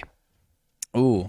When do you think there will be an all-out fucking brawl on the ninth It would be hole? for Brooks. Brooks by 5 or something like that. That would be hilarious, dude. It would be. Hang on now. It would be like a diehard Brooks fan versus a diehard Bryson fan. What are we talking about here? That would be so good, dude. Might even be Brooks versus Bryson. Speaking of, yeah. That rivalry is still raging on, even though we are now at Torrey Pines at the U.S. Open, and we should be all happy-go-lucky, and everybody should be happy.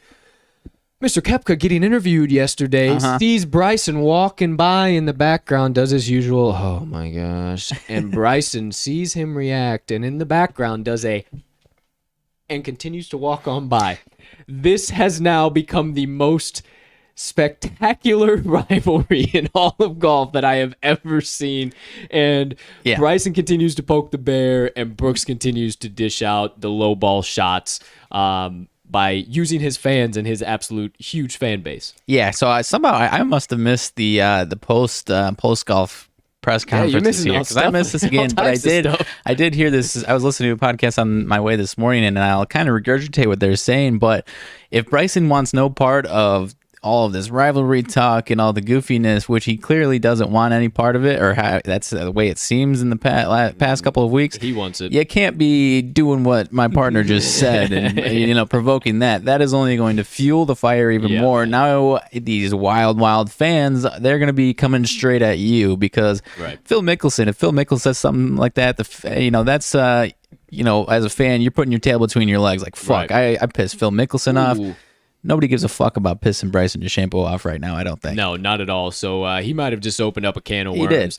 And Brooks has been very, very tactical with how he has used his fan base. Speaking of, I actually don't know where Bryson is. I didn't see him anywhere up close to the top, which is actually really, really interesting. As we mentioned, he hasn't been too hot lately. He's actually 3 over, 1 off the cut here. Started already today, 1 over through 5 on the day. So hey, we talked about it. Get him out of there. We talked about it on Tuesday. He is he ain't the same guy, man. He's been struggling. Little slump. He's been struggling for sure. Mean, is this stuff getting in his head, or is this the typical just month or two long golf slump that we see from a lot of these guys? Maybe this is the end of DeChambeau's run and he has to get off the protein shakes. Maybe he's got to change his body again. Slim down. Maybe he's got to change his whole game. Maybe. Or he just needs to chillax. Yeah. Who knows? The jury is still out. You know the deal. But let's move right along. About enough for the old PGA there. Got a star-studded UFC Fight Night card coming up this weekend, and you know the deal, ladies and gentlemen. Would I be capping Colt Sroka if I didn't give you a main card parlay? If I didn't tell you some of the key matchups you should be watching this weekend? No, I wouldn't. No, you wouldn't. So it's time to get into that, ladies and The gentlemen. simple answer is no. It was kind of rhetorical. I was kind of wanting somebody to talk through the camera, but I was like, oh, hey, that's never going to happen. So I guess I'm just going to get into things here. So for this weekend's main card, let's see here. Yeah, this is a little bit of an underrated card. Now that I'm looking deeper into it, there are some solid fights, my man. Very, very underrated. Okay, let me grab up here. Got the sportsbook open. Got the old... losing my shoe underneath the table. All right, here we go. So, why is it not showing TKZ? Oh, it is. Okay, there we go. All right, so I believe this one is going to be a fiver. I'm guessing 1, 2, 3, Looks 4, like 5, 6, 7, and 1, 2, 3, 4, 5. Yeah, I think it'll be a 7 and 5 or 6 and 6. I'm not sure. I don't have it split up, but either way, we'll do the top 5 because I do. Actually, I'll do the top 6. I'll make it even sweeter because I like the 6 fight. So either way you want. It does look like a six fight main card. 6 fight main card. So Matt Brown, Lima is okay. Beautiful. So here we go. You just said it, pal. First fight on the main card, you got Matt Brown versus Diego Lima. Now, if you are any type of a fight fan, you know Matt Brown. He is the old dog. He has been around for years and years and years and years and years. I think well over a decade, actually, at this point in the UFC. Diego Lima is actually starting to cut his teeth in the UFC. He had a brutal unanimous decision loss against our boy Bilal Muhammad in his last fight, and that snapped a 3-fight win streak. My man Lima is a Brazilian. Yes, he is. You see it on my shirt, boys and girls. And if you don't know, hashtag Colt don't bet against Brazilians in the UFC. Except maybe one per night. One per night if we need a fade here or there. But that is the hashtag, that is the exception. Hashtag if we need a fade. Hashtag there are always exceptions. Hashtag here we go. First leg, I'm gonna lock that in. Absolutely. Diego Lima for my first leg of the day. And I do believe this is brother of Douglas Lima, who Douglas Lima knocked out Michael Venom Page. I suggest if you haven't seen that Bellator fight, Douglas Lima versus Michael Venom Page. Michael Venom Page is a very cocky fighter, and it got him into trouble that night. The more you know. The more you know. So, moving right along, the next fight on the card, you got Bruno Silva. Brazilian versus Brazilian in this one, partner. Bruno Silva versus Wellington Turman. So Silva, I know a little bit about. Wellington Turman does not look Brazilian at all. He looks just like me with about 100 more tattoos. Not entirely sure. And actually Silva, this is his first UFC fight, I do believe. Oh, shit the bed. Give me Silva. He's 19-6, and he has been, and he's actually been fighting. Oh my gosh. So he's on a run. So he fought on M1, fought on RCC and Katana. So he's on a 4-fight win streak, all by stoppage, and got stopped by a rough Kimura. Almost got out of the Kimura to finish round 2 and got stopped just barely. But he's on a 4-fight win streak, and he just got the championship belt on a TKO in round 4 in the M1. So, hey, give me all of Bruno Silva. I absolutely love guys. Much like I love guys making their MLB debut, I love guys making their UFC debut. Okay. I love it, especially when they've been cutting their teeth and if they're coming off of a championship. Yeah, sure. Like, that's huge. That's huge. Minus 125 Silva is. I got him at minus 130 here too. So, and then Lima was minus 186 on FanDuel. So moving right along, the next fight, we got Julian Erosa and Xiangwu Choi. Oh, man, why do they got to do this shit to me? I really like Erosa. I just haven't seen him fight in so doggone long. No, actually, he fought Landwehr. Oh, I forgot about that. He knocked out Nate Landwehr. Oh, boy. Okay, I might have just made my decision by looking through the previous fights here, folks. Totally forgot he knocked out. And basically, Choi is a decision fighter. Mokhtarian and Zalal, he's won his last 2 unanimous decisions against those guys. But what is very, very critical for me here is going to be the height and reach. They're damn near similar there. But with that being the case, then I turn my attention to the significant strikes landed and significant strike accuracy. Erosa's got Choi 5.07 to 3.17 and 52.24 for Choi to 56.46 for Erosa. So, and he's got a little bit of advantage on the takedown department as well. So I think I'm going to have to go with the American, Julian Erosa, at plus 124 versus Xiangwu Choi. I totally forgot Erosa knocked out Nate Landwehr. Like, that just changed the entire game for me because Nate Landwehr is a stone cold killer. And Sean Woodson. Holy cow, dude. Sean Woodson is a stone cold killer. Yeah, give me all of Julian Erosa at plus money. Are you kidding me? Plus 124, Julian Erosa. Hammer that shit in. This is the analysis you ain't going to get anywhere else, ladies and gentlemen. I am literally showing you live analysis right now and picking. So here we go. Let's get it into the fourth. Davy Grant, Marlon Vera. I don't really need to think all too much about this one. Marlon Vera's got a job to do. Marlon Vera's got a title he's trying to go after. And Davy Grant's a bad motherfucker, though. Oh, he's a bad dude. Somebody who is extremely high on him is the Count, Michael Bisping. Okay. About every damn... if I'm not mistaken, the Count is on the announcing team this weekend. He does almost every Grant fight, and he is so high on Grant. It's ridiculous. He's won his last 3 fights. He beat Martin Day, who's nobody really special, and then Jonathan Martinez, who also really isn't anybody special. And I think I just think Marlon Vera, he's just, I mean, Needs a little bounce back. Ever since that loss to Aldo, we haven't seen him. I mean, it's been 6-7 months now. He got and he's always bounced back. After unanimous decision, he's always bounced back. He lost it, and then he KO'd Sean O'Malley in the first round. I mean, yeah, man, I think even I'm willing to eat the chalk. If it gets any over, yeah, because Davey Grant hasn't hit into the plus 200s. If Davey Grant goes into the plus 200s, change that around.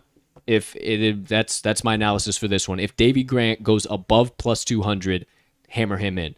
But I think it'll stay pretty much doggone the same. So I'm going to take Marlon Vera at minus 220. I'll go ahead and eat the chalk for that. That'll be my one chalky one. Then I got next fight coming up, Alexei Oleinik and Sergey Spivak.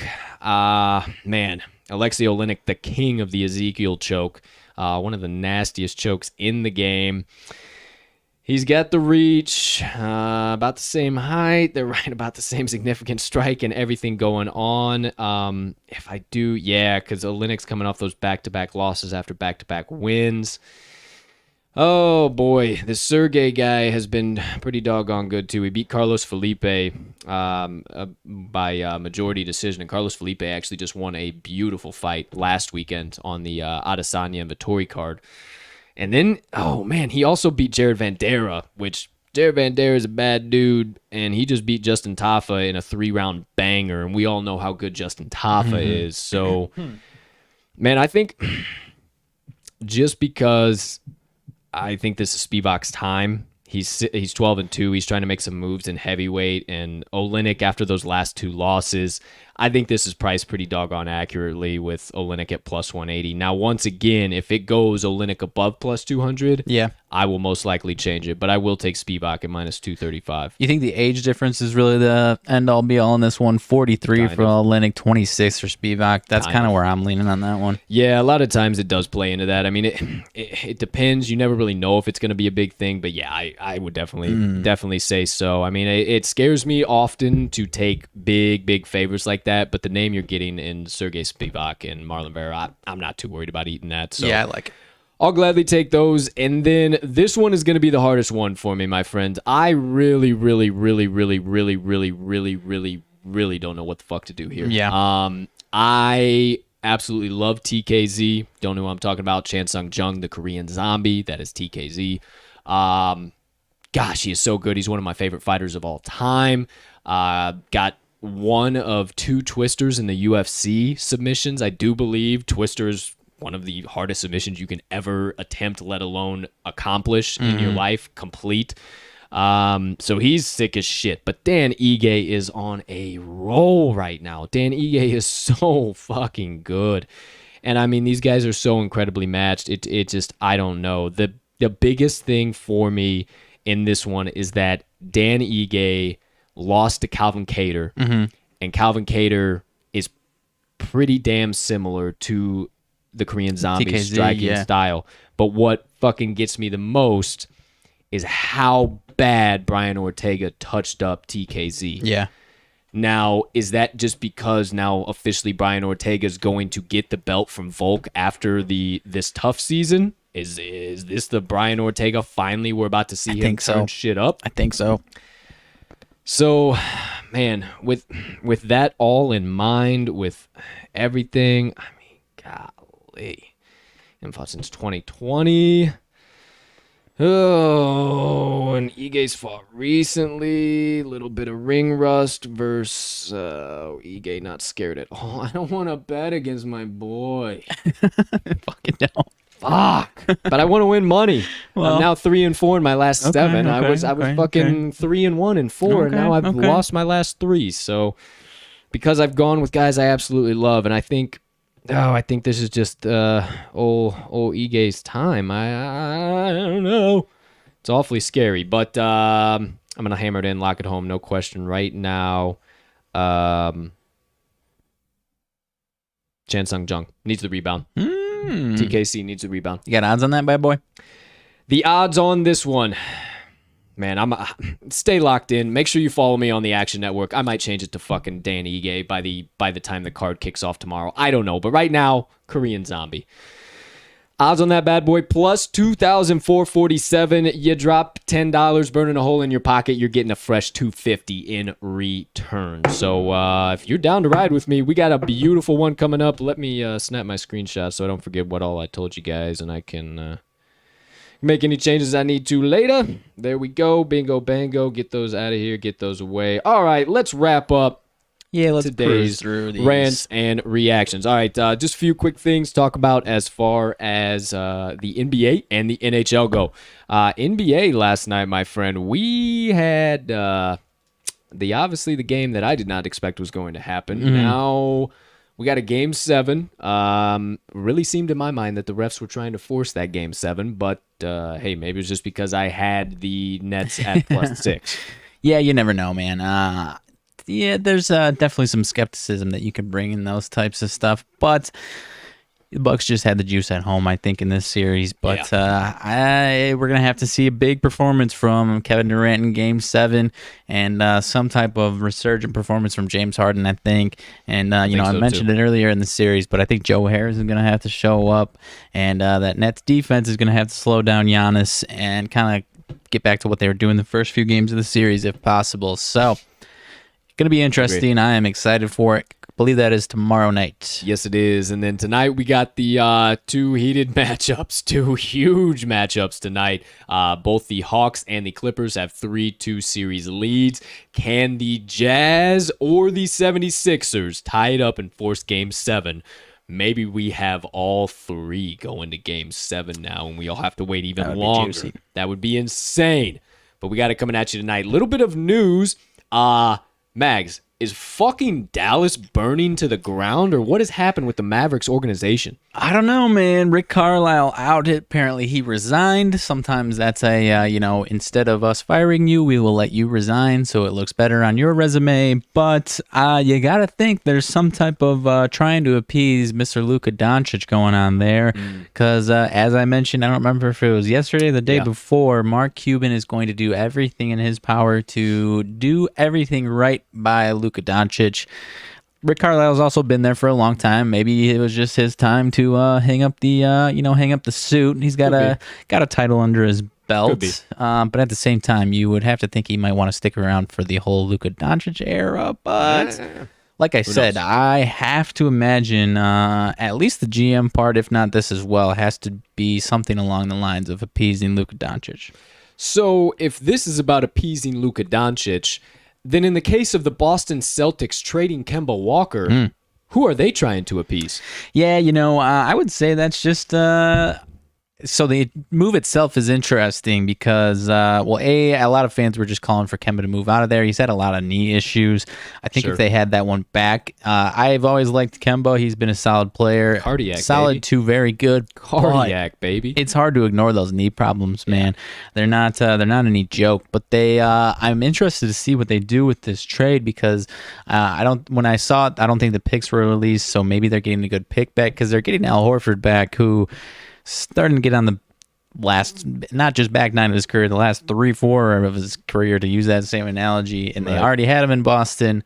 Had a small moment where he was successful and a factor, but just interesting move. I was thinking, hey, maybe that's a buyout, but he's actually got 2 more years on his contract, making around $25 million.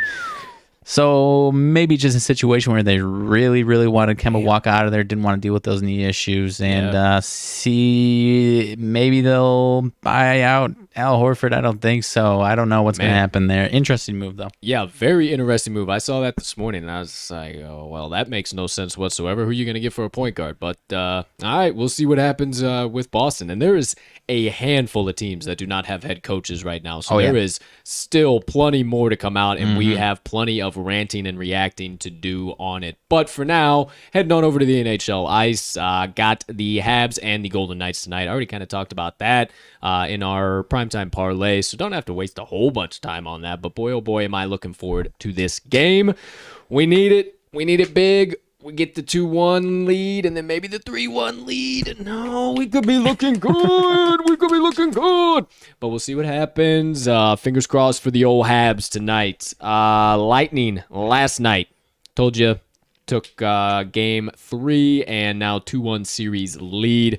I don't think they take game 4 in New York. I think this bad boy is going to be back and forth, and I think we see a game 7. I was just about to say the same thing. I think this is just way too much and too close to call, and that game 7 is all going to depend on how hot and how tired Tampa Bay is at that point in time. And we'll see what the hell happens, because game 7 will be in Tampa Bay, and then game 7, if it does need to go for Las Vegas and the Habs, that'll be played in Las Vegas. So we'll see what happens here, my friends. Yeah, gonna get juicy. It's going to get juicy. We got some good action coming up. If you haven't been watching it, I suggest you tune in. Even if you don't know jack shit about hockey, it has been so electrifying. Just even to tune in to a full rocking hockey stadium of fans. I mean, there's something about hockey fans that, I mean, they just get the building shaking, my friend. So no question. It has been a blast to watch Stanley Cup so far. Definitely glad that it's out of the bubble and it's rocking and rolling. So we'll be sure to keep ranting and reacting on that for you, but nothing super major as of note for today. That about does it for all of the sports, all of the gossip, all of the nonsense banter, everything in between. We got windy today, partner. We're already That's usually how it goes on Fridays. Friday. It's a well, not to steal anybody else. I was about to say Feel Good Friday, but that's Pat McAfee. We are not that. I'm feeling good on Friday, but I'm feeling so absolutely maybe spectacular. Shit, I don't know. It's a beautiful Friday, is what it is. You know, we kick it back a little bit more on Fridays, have a little bit more fun, have you stick around for a little while longer. Nothing too out of the ordinary here. As far as any TTL news and updates, I'm working hard, my friends. If you think that we come on here for an hour and a half every single day to 2 hours and we do nothing before this or anything after this, I hate to break it to you, but you are sorely mistaken. We have been grinding in the background on a lot of other stuff, not just on the macro for the daily show, but other stuff we got rolling out, additional shows, additional content. Can't see the progress. I mean, we're busting out props. We're busting out props and hammers. I mean, it is every single day we just get another rung achieved on this ladder that we're going for. So don't know where the top is. Don't know really, have an idea of what the top looks like, but just going to keep one day at a time, continuing to go up that ladder with your guys' help, because we do this for you. We don't do this to sit here and talk to each other, because we get to talk to each other all damn day long. We do it so you guys can get some of our stuff, get a little education, entertainment, and maybe a little break from the daily monotony and nonsense that we all have to deal with while you get to tune in to us. So thank you so much, as always, for that. I can't tell you guys enough. I know I say it all the time, and it probably gets annoying that I'm always saying thank you, but I mean it. I really, really mean it. I am, every morning I wake up, I am so grateful and so blessed to have you guys supporting us and just continually helping us to grow the brand. So, man, thank you guys so much. But that does it for today's rants and reactions. And last but certainly not least, let's wrap up this show with my motivation minutes. Something real quick, real easy, real simple. Wanted to build a little bit on yesterday's message. So just kind of get you started going into the weekend. We've already been rocking and rolling here for right about an hour and a half. So just about the usual time. So let's get into this. If you didn't read the description, today's message I kind of wanted to share and just wanted to be straightforward with you and upfront. Who's ever listening, stop trying to control everything. Stop trying to make everything fit into your definition of perfect.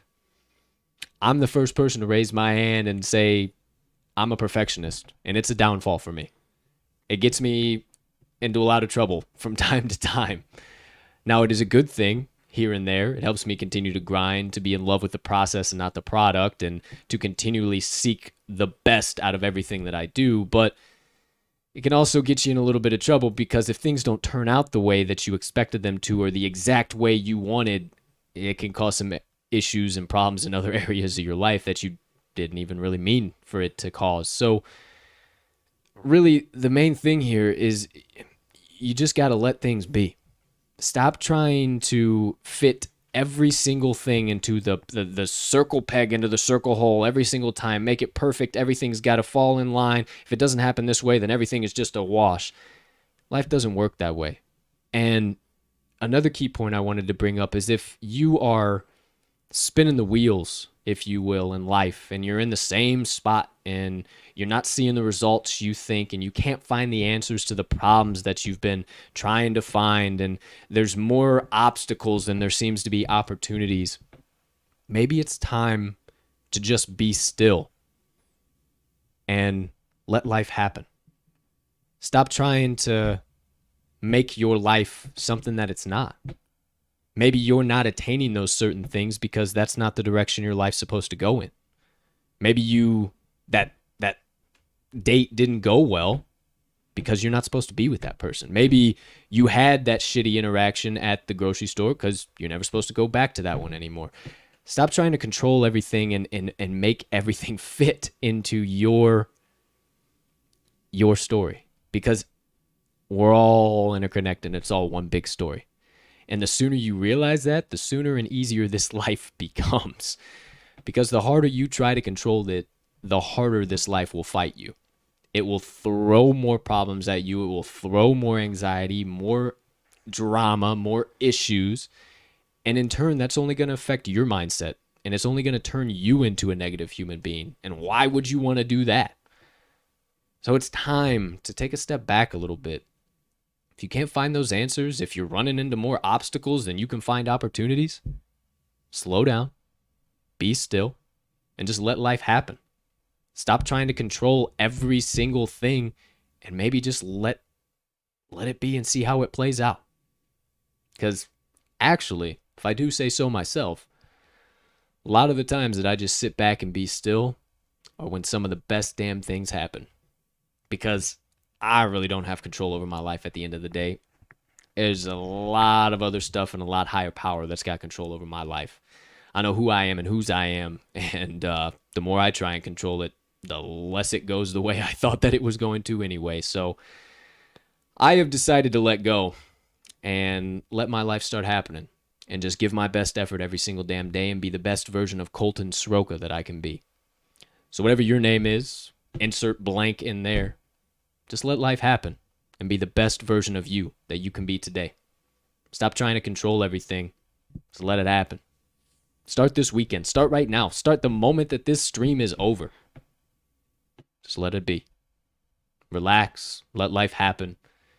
And watch the obstacles begin to fade and turn into opportunities. I promise. I got your back. Y'all need anything? You always know the DMs are open. Any extra advice, I'm always here. But for today, for my motivation minutes, stop trying to control every single thing that you come across. And if you can't find the answer, just be still and let life happen. That does it for my motivation minutes today. One more final hammer, One more baby. time. Yeah, good stuff, man. I can't really build off too much of that. Yeah, really nailed it. And in the case of today, yeah, nailed it right on the head of the nail, hammer. On the it's nail. Getting late in the episode. Yeah, it's getting late in the episode. Yeah, sometimes the answers aren't always there, man. And we've trying to fucking no, you nailed form. it though. You nailed it. I appreciate it. I hope you guys got something out of that. That was really on my heart this morning. And honestly, like, straight up, full transparency with you guys, I don't pre-plan this shit. If sometimes I like maybe fumble over a word or two, whatever, like, it's raw, real. I wake up in the morning and straight up, I ask my God what you guys need to hear.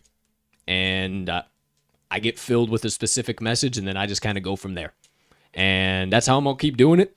And I hope that it continues to impact your guys' life and change you guys' mindset or give you a little something to get you through the day. Because if I can impact one of you guys, that's all I do this for. I don't do this for recognition, for I'm the best. Because I still fuck up from time to time, and I am not the picture of sainthood. I can assure you of that if you couldn't tell already by just ingesting the show. So, I do this just to share some things that have gotten me through life and that have helped me at only 25 years old start to live life that some 60, 70-year-olds can't even attain. So it's from me to you. That's all I can say. I don't want to keep going down on that, but I do this for you guys. So hope it is impactful. But holy smokes, episode number 62. It is getting late in the show. You are right about that, partner. But as always, anything burning on the brain, melting on the heart, festering on the soul that you've just been dying to get out to the kind gambling folks that joined us on today's show. Yeah, I'll make it quick and snappy. Ooh. So I was reading something. It looks like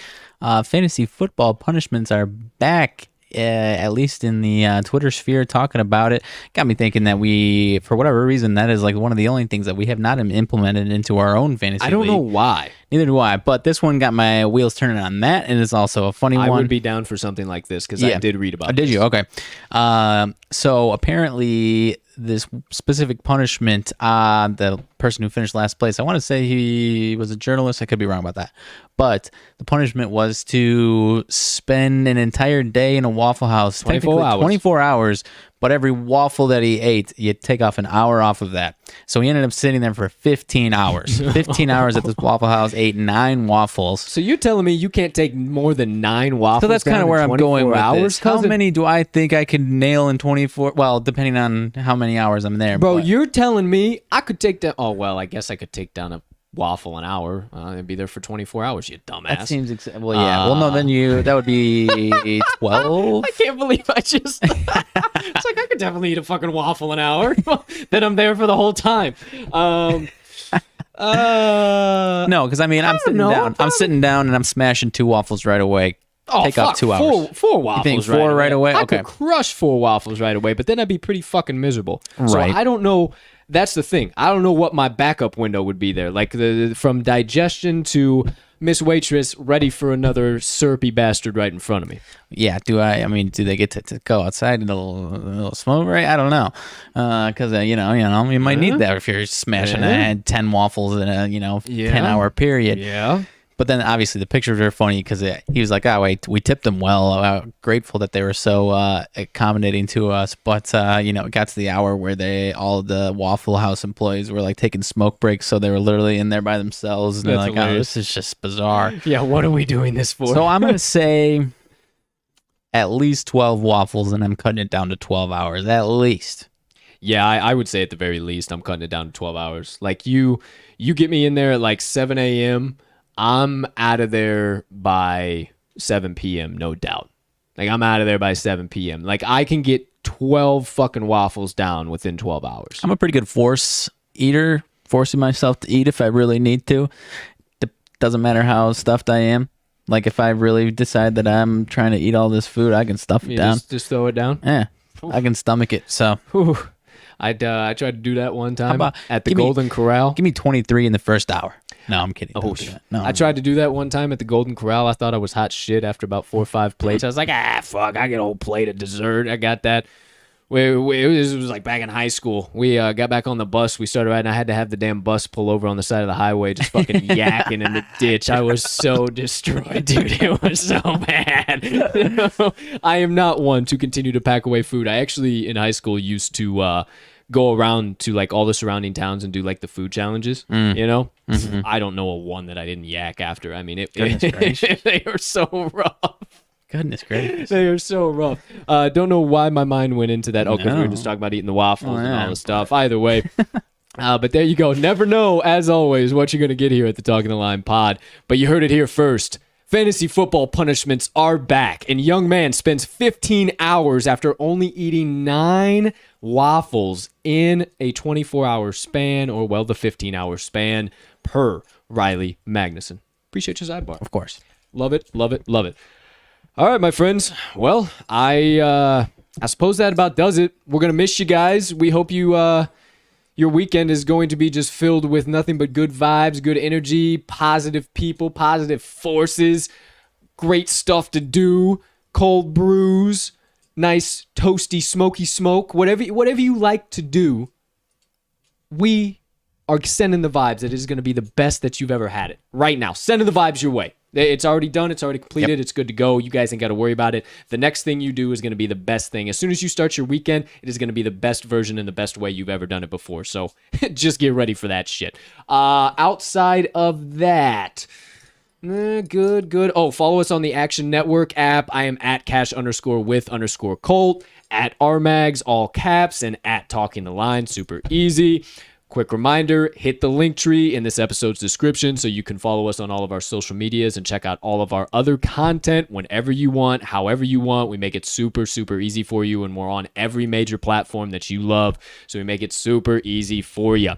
Outside of that, I think I checked every box. We definitely checked every damn box here on today's show. Got into plenty of nonsense, everything in between. And now it's time to start running tickets to the window, boys and girls. So, as always, ladies and gentlemen, degenerates, gamblers, far and wide. For myself and Mags, we hope you guys have a spectacular rest of your Friday and a spectacular start to your weekend. Unless you have other plans, we'll catch you right back here at 10 a.m. Central Standard Time sharp on Monday. That is going to be the 21st, June 21st, 2021. We will catch you back here. But as always, let's cash some tickets.